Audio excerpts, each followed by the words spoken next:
Hey everybody, how's it going? Hope you're having a lovely day. Today I wanted to go over why it is that I oppose automated license plate readers in any way, shape, or form, even when you have government safeguards or laws in place to try and protect people from the abuses of privacy that occur. The reason that I oppose them is because there's been a survey that came out in the state of Virginia that just goes over how useless this is and how these safeguards were never even being used to begin with. I'm going to read from this for you, for anybody who's interested. For those of you who just don't really understand what the hell I'm talking about here, when we talk about these types of AI-powered surveillance cameras, we're talking about these cameras that police use. They're called automated license plate readers, but I don't call them automated license plate readers because they have the ability to pick up on every single item of your car, even if it doesn't have a license plate. It's an AI surveillance camera that can be used to track you everywhere that you go. And the way that this company's systems work is you can get access to 100 or 200 or 500 cameras, all from one centralized database. If you're the federal government or a federal agency, you can share with them so that one person in the federal government can have access to tens of thousands of cameras, be able to use a nice little ChatGPT-like interface to ask, where do people that look like this congregate? Or where did you think? It's very, very scary Minority Report-like stuff. And it's already being abused, as you can see here. This woman was told that she stole something, even though she had proof from her dash cam footage from her car that she never even stopped in the town where they were accusing her of stealing something. In spite of asking them, do you want to see the evidence that I didn't do what you're saying? The cop said this. No, I work from home. Okay. You know we have cameras in that town, and you can't get a breath of fresh air in or out of that place without us knowing, correct? You can't get a breath of fresh air without us knowing. Lovely. And then you have other police that have used these cameras to stalk their ex-girlfriends. It's very creepy. One of the reasons you don't put AI surveillance everywhere is because it's very difficult to undo.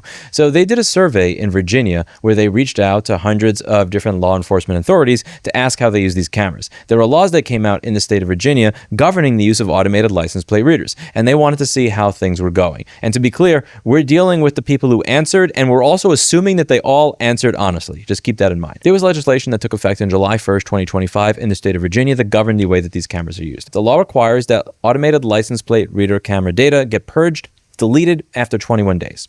They surveyed 361 agencies in November of 2025, and let's read through the findings. Almost 1/3 of law enforcement agencies have not responded to the survey, so their use is unknown. So 1/3 of the agencies just said, you know what, nah, I'm not going to answer any questions in this topic whatsoever. No accountability, nothing. Of 159 of the agencies that used automated license plate readers, 137 out of 159 said that Flock is their vendor. 33 unique agencies said that they had a data retention period of over 21 days. 33 unique agencies reported a data retention period over 21 days across all types of automated license plate reader cameras. So this law has been in effect for over 6 months, and right off the bat, almost 10% of the police agencies and law enforcement agencies in Virginia are just not complying with it whatsoever. And again, they're honest about it. They're not lying to cover their ass and then changing the shit later. They're just outright saying, yeah, we're not obeying the law. Lovely. The new automated license plate reader statute does not allow Virginia law enforcement agencies to share ALPR data with out-of-state or federal law enforcement agencies. Yet 20 of those agencies granted continuous access to out-of-state law enforcement. 9 agencies granted continuous access to federal law enforcement. 26 out of 159 said that they don't even have a policy of any type regarding any of the stuff that's actually in the law. So the law is creating rules on how you utilize these devices, and 26 of the law enforcement agencies are like, yeah, we didn't even make a policy, much less our policy is not in line with your policy. And 55 of the 159 that responded said that they have taken no public awareness measures related to ALPR use.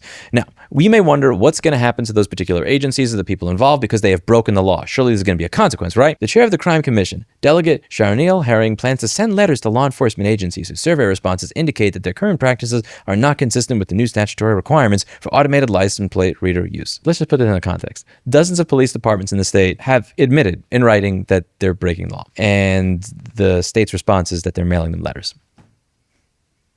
Do you see why I don't care about any of this? Thank you very much to Mike Siegel. You did a good job in writing a privacy policy for the state of Austin so that if we start using these cameras, at the very least, they're held to a standard. I appreciate that. I really do, and I talked about it in this video. Thank you.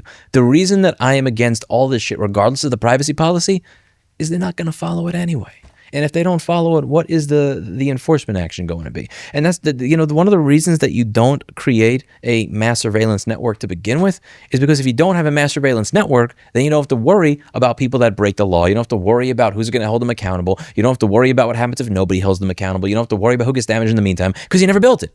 The best way to deal with this is not to write a privacy policy or to have a set of laws. The best way to deal with this is to never build the mass surveillance network to begin with.